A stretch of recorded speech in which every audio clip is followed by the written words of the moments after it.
இது இப்போ first react app வந்து க்ரியேட் பண்ண போகிறோம். ஸோ அதுக்கு வந்து என்னோட டெர்மினல் ஓப்பன் பண்ணுறேன். நான் ஐட்டம்ங்கிற சாஃப்ட்வேர் இன்ஸ்டால் பண்ணிக்கிறேன் டெர்மினலுக்கு பதிலாக. ஸோ இதுக்குள்ளே போயிட்டு கிரியேட் ரியாக்ட் ஆப் அப்படின்னு சொல்லி டைப் பண்ணி அதுக்கு ஒரு நேம் கொடுத்தீங்கன்னா அந்த ஆப் க்ரியேட் ஆகிடும்.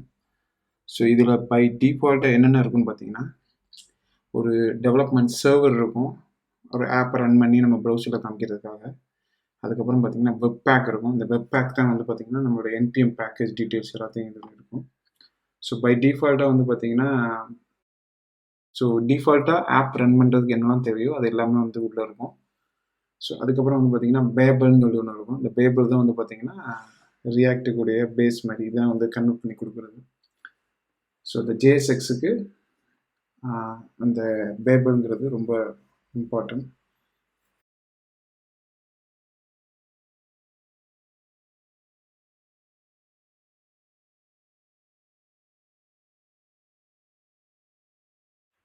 ஸோ இப்போ நம்ம அது இன்ஸ்டால் பண்ணிக்கிறது.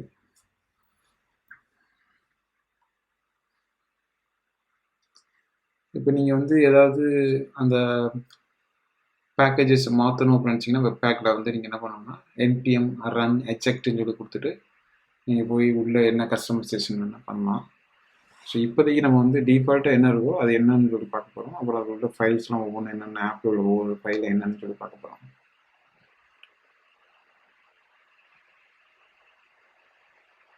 ஸோ தனித்தனியாக நம்ம போய் இண்டிவிஜுவலாக ஒவ்வொரு ஃபைலை ஆட் பண்ணுறதுக்கு இந்த மாதிரி பண்ணுறது ரொம்ப பெஸ்ட்டு என்னை பொறுத்த வரைக்கும். அதுவும் ஃபர்ஸ்ட் நம்ம லேர்ன் பண்ணுறதுக்கு இந்த மாதிரி ப்ராசஸ் ரொம்ப யூஸ்ஃபுல்லாக இருக்கும். ஏன்னா அப்படி பண்ணுறது மூலமாக நம்ம சீக்கிரத்துலேயே வந்து நம்ம கான்செப்ட் ஃபுல்லாக அண்டர்ஸ்டாண்ட் பண்ணிக்கலாம்.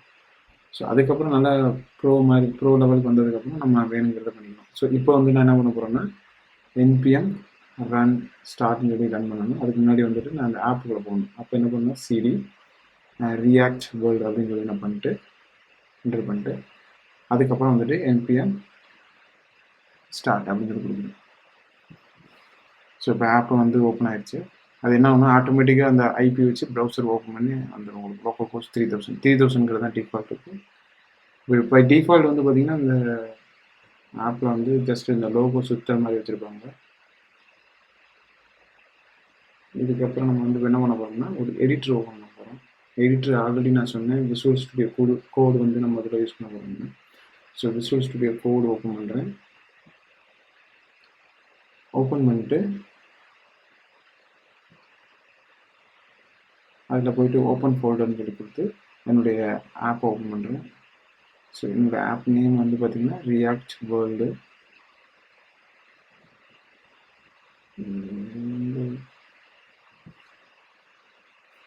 ஆக்சுவலாக அந்த டாப்பில் இருக்குது. ஸோ ஓப்பன் பண்ணிட்டேன். இதில் வந்து பார்த்திங்கன்னா இந்த நோட் மாடியூல்ஸில் தான் வந்து நம்மளுடைய இந்த பேபிள் ரியாக்ட் எல்லா என்பிஎம் பேக்கேஜஸும் இதுக்குள்ள தான் வரும். ஸோ இதை நம்ம எதுவும் டச் பண்ண மாட்டோம் பொதுவாக. அதுக்கடுத்து பப்ளிக்ங்கிற ஃபோல்டர் தான் இந்த இண்டெக்ஸ்டார் HTML லோகோ இந்த மேனிஃபெஸ்ட் ஃபைல்லாம் இருக்கும். அப்புறம் இந்த ஃபேவ் ஐகான்லாம் வரும். ஸோ இண்டெக்ஸ்டார் HTML மேலே வந்து பார்த்திங்கன்னா இந்த மெட்டா டேக்ஸ் இருக்கும். இந்த மேனிஃபெஸ்ட் ஃபைல்லாம் இன்க்ளூட் பண்ணி வச்சுருப்பாங்க. அதுக்கப்புறம் பாடி டேக்கில் வந்து பார்த்திங்கன்னா இந்த ஐவி ரூட்டுங்கிறது தான் நம்ம பிளேஸ் ஹோல்டர். ஸோ இங்கே தான் வந்து பார்த்திங்கன்னா நம்ம எழுதுகிற இந்த கம்போனன்ட்ஸ் எல்லாமே வந்து இங்கே வந்து ரெண்டர் ஆகும். ஸோ இதுதான் இண்டெக்ஸ்டார் HTML.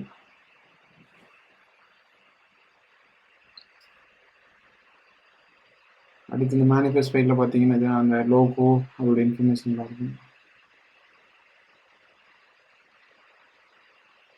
அடுத்து இந்த சோர்ஸ் ஃபோல்டர் எஸ்ஆர்சிங்கிற ஃபோல்டர் தான் வந்து பார்த்திங்கன்னா நம்ம ஃபைல் எல்லாமே நம்ம என்ன ஃபைல் ஒர்க் பண்ணுறோமோ அதெல்லாம் இதில் தான் வரும். ஸோ கம்போனன்ட்ஸு சிஎஸ்எஸ் எல்லாமே இதில் வரும். ஸோ இப்போ நான் வந்து பார்த்திங்கன்னா app.js ஓப்பன் பண்ணுறேன். ஸோ டாப்பில் வந்து பார்த்திங்கன்னா அந்த ரியாக்ட் இன்க்ளூட் பண்ணியிருக்காங்க, அப்புறம் லோகோ இன்க்ளூட் பண்ணியிருக்காங்க, app.css. ஸோ இந்த இம்போர்ட் எல்லாமே வந்து பார்த்திங்கன்னா இங்கே தான் இன்க்ளூட் பண்ணுறாங்க. இது எல்லாமே வந்து பார்த்திங்கன்னா இந்த சோர்ஸ் ஃபோல்டர் கூட தான் இருக்கும்.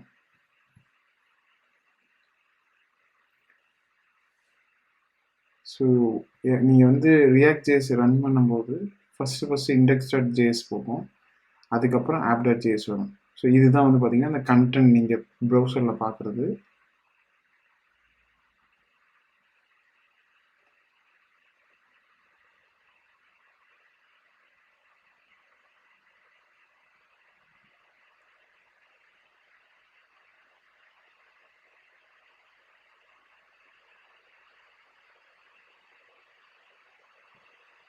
இந்த இண்டெக்ஸ் ஆர் சிஎஸ்எஸ்ல அந்த சிஎஸ்எஸ்லாம் வேணும். அடுத்து இந்த இண்டெக்ஸ் டாட் ஜேஎஸ்ல பார்த்தீங்கன்னா நான் சொன்ன மாதிரி ஸ்ட்ரிக்ட் மோடில் அந்த ஆப் கம்போனண்ட்டை கால் பண்ணுறாங்க. அதுக்கப்புறம் இந்த பிளேஸ் ஹோல்டரை the get dot document get element by ID மூலமாக பண்ணுறாங்க. ஸோ இந்த சர்வீஸ் ஒர்க்கு வந்து டிஃபால்ட்டாக க்ரியேட் பண்ணது. இது வந்து என்னன்னு சொல்லி ஃப்யூச்சரில் பார்ப்போம். ஸோ நம்ம ஆப்பு இந்த ரியாக்ட் கற்றுக்கிறதுக்கு ES6 ரொம்ப வந்து முக்கியம். ஸோ ES6ல் என்னென்ன கான்செப்ட்லாம் ரியாக்ட் தேவையோ அதெல்லாம் வந்து நம்ம ஒரு குயிக்காக ஒரு கிளான்ஸ் வந்து நம்ம இந்த வர்ற டியூட்டோரியல்ஸில் பார்ப்போம். அதுக்கப்புறம் வந்துட்டு நம்ம ரியாக்டில் கண்டினியூ பண்ணுவோம்.